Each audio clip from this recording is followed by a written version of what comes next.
নমস্কার তোমাদের সবাইকে সানা স্মাইল এডুকেশন সেন্টারে স্বাগত জানিয়ে আজকের ক্লাসটি শুরু করছি। আজকে তোমাদের সঙ্গে আলোচনা করব তোমরা যারা চতুর্থ শ্রেণী দ্বিতীয় পর্যায়ক্রমিক মূল্যায়ন পরীক্ষা দেবে তোমাদের জন্য বাংলা বিষয় 4 নম্বর স্কুল টাকি সরকারি উচ্চ বিদ্যালয় স্কুলটি সমাধান করে দেখাবো। চলো দেরি না করে মূল বিষয়ে যাওয়া যাক। কয় আছে কার দেখা পাওয়া সবসময় ভালো, উত্তরটা লিখবে বোত। ক্ষয় আছে আমাজনের জঙ্গলে গল্পটি কোন লেখকের রচনা, উত্তর লিখবে অমরেন্দ্র চক্রবর্তী। গয় আছে শক্তি শব্দটির অর্থ কি, উত্তরে লিখবে ঝিনুক। ঘয় আছে কাজী নজরুল ইসলাম বর্ধমান জেলার কোন গ্রামে জন্মগ্রহণ করেন, উত্তরে লিখবে চুরুলিয়া। উমদাগের উত্তরটা হবে ডিসকভারি। আচ্ছা, চ দাগের শম্ভুর বয়স কত, উত্তরটা লিখবে 12 বছর। ছয় আছে টম্বয় শব্দটির অর্থ, উত্তরে লিখবে দুরন্ত প্রকৃতির মেয়ে।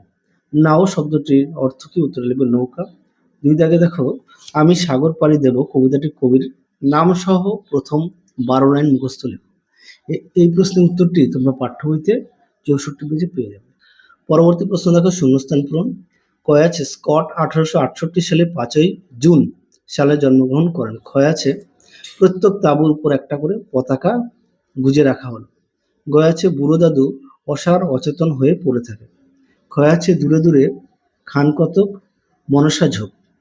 তারপরে দেখো বাক্য রচনা দেওয়া আছে, কি আছে আবিষ্কার গ্যালিলিও দূরবীন আবিষ্কার করেন। ক্ষয় আছে গৌরব আমার দেখো আমার গৌরব, আমার দেশ আমার গৌরব, আমার দেশ আমার গৌরব। ক্ষয় আছে গ্রীষ্মকালে বৃষ্টি হয়। ক্ষয় আছে গাছ গাছ আমাদের অক্সিজেন দেয়। তোমরা এবার নিজের মতো করে লিখতে পারো। পরটা দেখো অশ্বিনী কুমার দত্ত কে ছিলেন, তার প্রতিষ্ঠিত সমিতির নাম কি, তার প্রতিষ্ঠিত সমিতির নাম স্বদেশ বান্ধব সমিতি। কে ছিল দেখো, এই প্রশ্নের উত্তরটা তোমার ঠিক এখান থেকে লিখবে। হ্যাঁ, পাঠ্য বইতে পৃষ্ঠা নম্বর 94, ঠিক এখান থেকে এই অবধি লিখবে। পরবর্তী দেখো কি আছে ছেলেবেলা থেকেই সামুদ্রিক অভিযান স্কটের আগ্রহ ছিল কেন। দেখো এই প্রশ্নের উত্তরটা তোমাদের পাঠ্য বইতে পৃষ্ঠা নম্বর 70,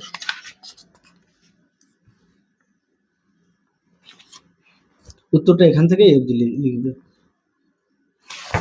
পরবর্তী দেখো বোত সম্পর্কে আমাজনের জঙ্গলে প্রচলিত বিশ্বাসটি কি। বোত সম্পর্কে এই প্রশ্নের উত্তরটা তোমরা ঠিক এখান থেকে এই পর্যন্ত লিখবে। পাঠ্য বইতে পৃষ্ঠা নম্বর 57।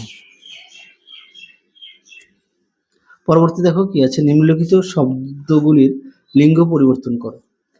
কি আছে প্রথম প্রথমা তনয় তনয়া বিহঙ্গ বিহঙ্গী অসহা অসহায় অসহায়া।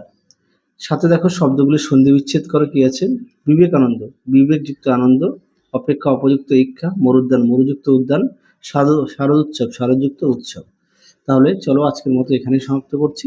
তোমরা সবাই সুস্থ থেকো, ভালো থেকো, টাটা।